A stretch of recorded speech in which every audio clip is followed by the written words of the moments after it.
story plays a very important role in the game. And there is a lot of story. We have 60 hours of dialogues and 3.5 hours of cutscenes played by more than 50 actors. It's not just the writing that's important, but also the execution. So today we are going to talk about how we brought the story into life. Because it's not just a 90-page script that has a beginning, middle and end, but it's a whole world that can have any number of certainly middles and ends and even beginnings, all of which are in the hands of the player. Games like this and films and TV shows and plays all kind of start and end with a brilliant story and a brilliant script. And if you don't have those, it's kind of a waste of everybody's time, whatever the media is. And I think in this instance, fortunately, one of the reasons I want to do it is because I think the script is really good and the characters are brilliant, and Henry particularly is a character that I feel very passionate about. And I think that's mostly because of the passion for this world and these characters in the heads of the creators. That they know the world inside out, they know the history of certainly the Czech Republic and Prague specifically much better than I do, clearly. And they have a real fire in their belly for those characters in that world. It's a very human, three-dimensional, credible story. And that's what got me excited about it. You know, what you see is an incredible story that is made even more incredible by virtue of the fact that it happened. For the most part, as you said, there's some characters that have been kind of created to drive the story along. But the background of it is all true. Right. Let's see what kind of job the master in Sasau did for us.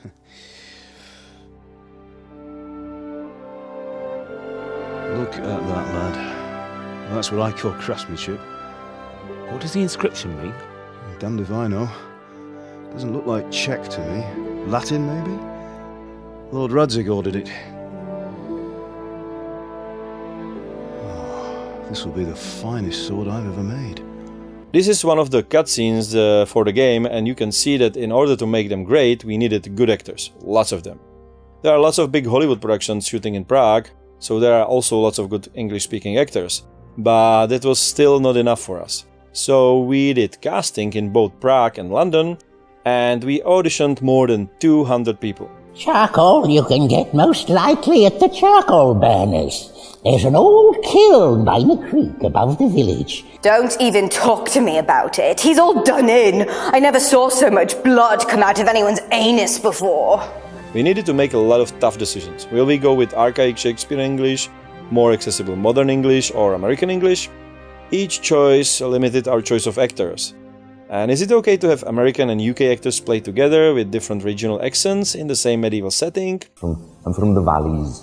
Originally, don't mind, I was stuck out in Cardiff for a while. My mother brought me up there, but my father's from the valleys originally, so I moved back to Aberystwyth. After weeks of searching, we finally found what we are looking for in Tom, Luke, Matthew, Brian, Peter, and some 50 others. Capturing so many cutscenes required a huge amount of time, so we decided it would be more efficient and cost-effective to build our own mocap studio and do all the cutscenes in-house here in Prague.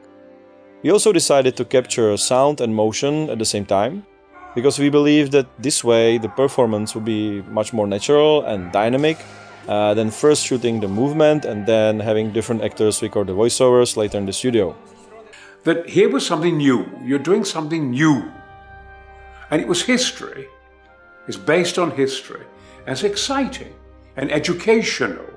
I think you've got something new and original. The thing is, the script is brilliant. It's well written. And it is written in English in rather a classical style because of history. History always has a smattering of historical kind of flow and energy.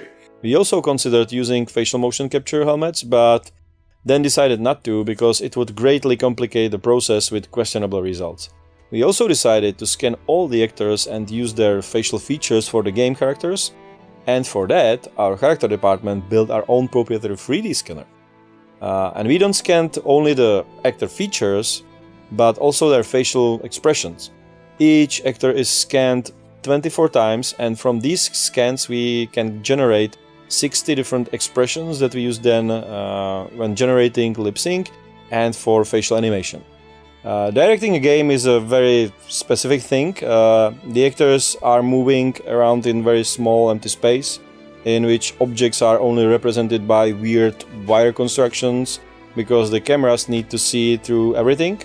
The actors can't touch each other too much either, because motion capture doesn't much like things like wrestling or hugging, not to mention sex scenes.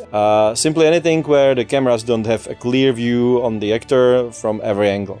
Each shooting day we first rehearsed the scenes, then there were quite long preparations because the motion capture must be calibrated, the actors dressed in the suits, and the set prepared. And then we were shooting 6 hours a day for more than a month. We shot 5 to 10 minutes a day, which is a pretty diabolical pace.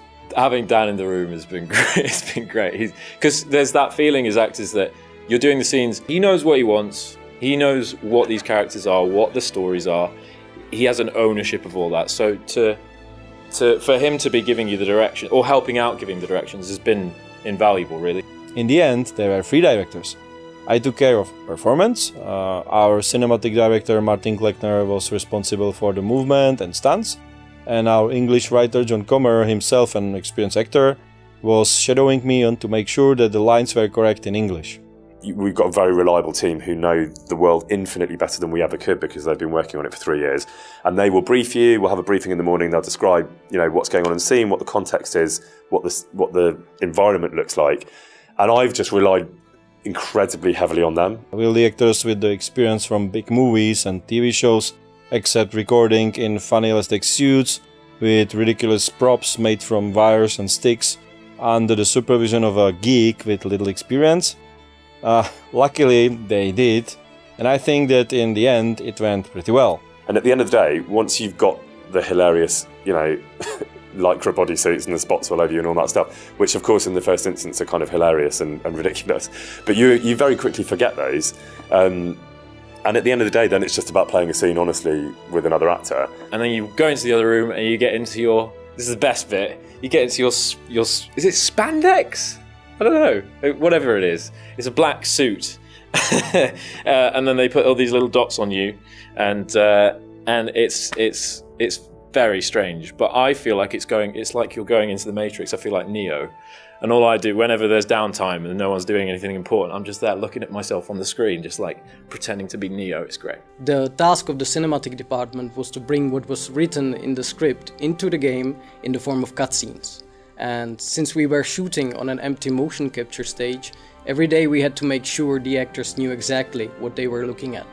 For example, when Henry was supposed to be lying in bed while some other character woke him up, started talking to him and then left the room, I had to measure the size of the actual room in the game, indicate its size on the motion capture stage, find out the height and position of the bed, position of the door, simply put, recreate the room on a mocap, and then explain that to the actors who needed to know where they should walk, look, or what they could touch.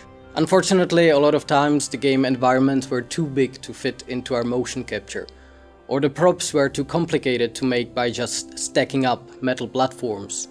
That's when we needed to improvise. When we had the actors' performances, we took the data, put it into our computers and started assembling the whole scene, create cameras and the overall edit, while the animations were being polished. In the end, it was all about how to best balance the technical side of the process and Dan Vavra's idea about how the actors' performances should look, plus how to narrate the epic story in our very limited conditions. We don't have only cutscenes, there are also in-game dialogues and barks. Altogether, there are almost 60 hours of voiceovers in the game, and the majority of that is short barks like greetings, NPC chit-chat or shouts for the combat and crime system. Yeah, shoot him! Shoot the fucker! He's been shot already! And we need to record all those with each actor, because every NPC can say any of those lines. That means recording the same 2000 lines 50 times over and over again. Each session took at least 4 hours, but we need to pay the same attention to those dialogues as we did to the cutscenes, because the player will hear them repeatedly and we didn't want it to, well, take an arrow to the knee. No, not this way! Jesus! Oh, I'm finished! Serves me right for not paying attention. Recording dialogue for the quest is more fun, but it's still a tough job. Currently we are recording simultaneously in 2 studios for weeks, and all our designers are taking shifts in the director's chair so as not to go mad. because recording grunts, groans, panting and wheezing in combat for days on end can soon kind of make you go nuts. So as you can see, we took great care to bring the story to life. I believe that despite all the challenges, the end result is worth it, and we have an awesome cast that has made the story shine. That's what attracted me. I think you're doing something new. And I like to be there when people are creating something new. It's an adventure. I see everything as Mount Everest, and I see this project as Mount Everest.